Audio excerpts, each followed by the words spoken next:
adalah gembalaku, takkan kekurangan aku. Ia membaringkan aku di padang berumput hijau. Saudara-saudara yang terkasih di dalam Kristus, selamat pagi. Salam jumpa lagi dalam Sabda Siap Saji. Sabtu 24 Februari 2024. Hari biasa pekan pertama Prapaskah. Dalam nama Bapa dan Putra dan Roh Kudus. Amin. Tuhan Yesus Kristus, Engkau telah memberikan teladan untuk mengasihi dan mendoakan orang-orang yang memusuhi dan tolonglah kami dengan rahmat-Mu agar kami pun mampu mengasihi dan mendoakan mereka yang memusuhi kami.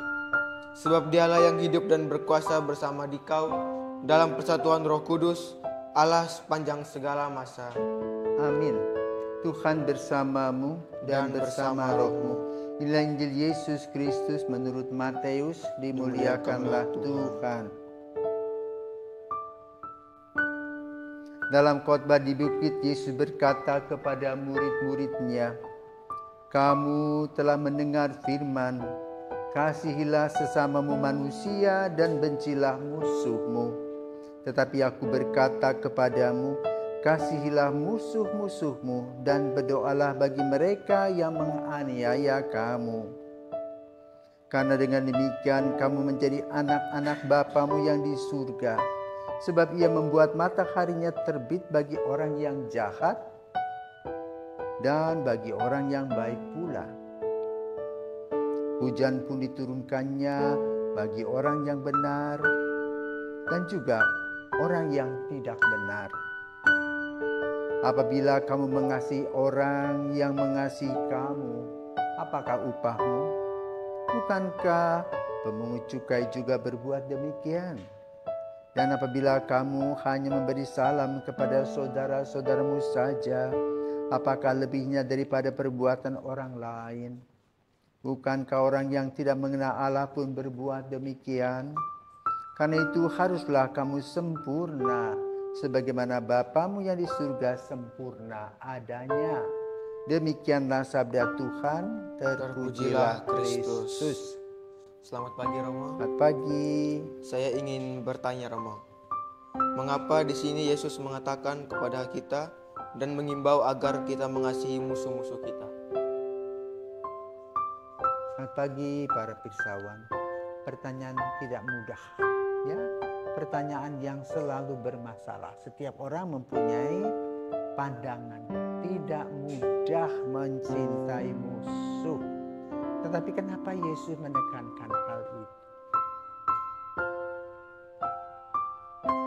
Kita dengar tadi dalam Injil, hendaknya kamu sempurna. Artinya tidak ada satu titik noda pun dalam hidup. Dan yang mengganggu adalah permusuhan. Maka kamu harus mengadakan persahabatan dengan para musuh itu. Mengampuni mereka, mengerti bahwa kamu lebih hebat daripada mereka. Sama seperti seorang anak dengan orang tua. Ya. Seorang ibu, dia akan memahami anaknya kalau anak itu ngompol. Dan itu mengganggu ruangan, bau pesing toh.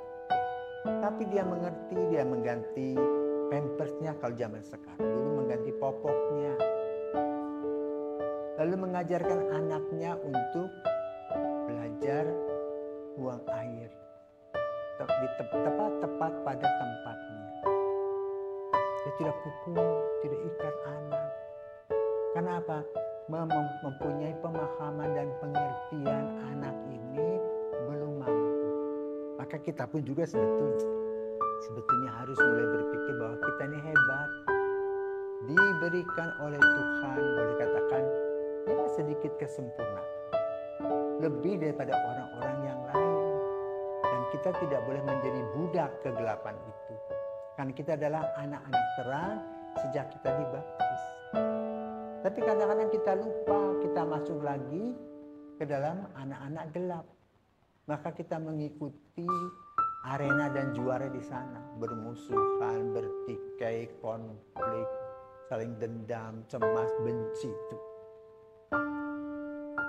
Tetapi tidak melihat bagaimana Allah yang disampaikan oleh Yesus. Kita adalah orang berdosa, Allah terjun bebas menjadi manusia. Cintanya luar biasa, dan di sanalah kita dipanggil oleh Yesus agar kita belajar dari Yesus. Ini teorinya, tapi prakteknya tidak gampang. Orang harus belajar mengalahkan diri. Ya, jadi di satu sisi tahu bahwa kamu adalah putra terang. Diberikan oleh Tuhan kelebihan-kelebihan dari orang yang lain. Diselamatkan dengan cuma-cuma. Nah sekarang Tuhan mengampuni dosa-dosa kita. Maka kita pun harus belajar mengampuni. Allah kita maha rahim, maka kita pun juga harus belajar menjadi rahim. Apa artinya? Kita tidak lagi memberitakan kesalahan-kesalahan orang lain dengan berpikir tadi itu, analogi tadi. Seorang ibu dengan seorang anak. Maka kita bisa membedahnya. Sama seperti seorang dokter ya, yang tahu ada usus buntu, maka dibedahlah dia, dibuang supaya dia menjadi sehat. Waktu itu sakit, tetapi setelah sakit sembuh kembali. Karena apa? Racun itu sudah dibuang. Maka mari kita belajar membuang racun-racun dalam kehidupan kita sehari-hari, berupa kebencian, ketidaksempurnaan kita, ego kita, kemarahan kita, kebencian kita. Jangan menyimpan arang atau bara di dalam kantong kita, tetapi itu harus dibuang. Mari kita berdoa kepada Tuhan. Tuhan, ajarlah kami untuk belajar memaafkan. Itulah yang harus disampaikan setiap hari. Dan kalaupun kita setiap hari melakukan itu, tidak mudah. Tetapi pada waktunya kita akan plong, lepas, bebas. Ya? Karena memuat pengertian tadi, sebagaimana Yesus sendiri mengerti kita adalah orang-orang yang berdosa. Maka setiap kali kita datang ke dalam pengakuan dosa, Yesus berkata apa? Dosamu diampuni, jangan berbuat dosa. Selamat pagi, Tuhan memberkati.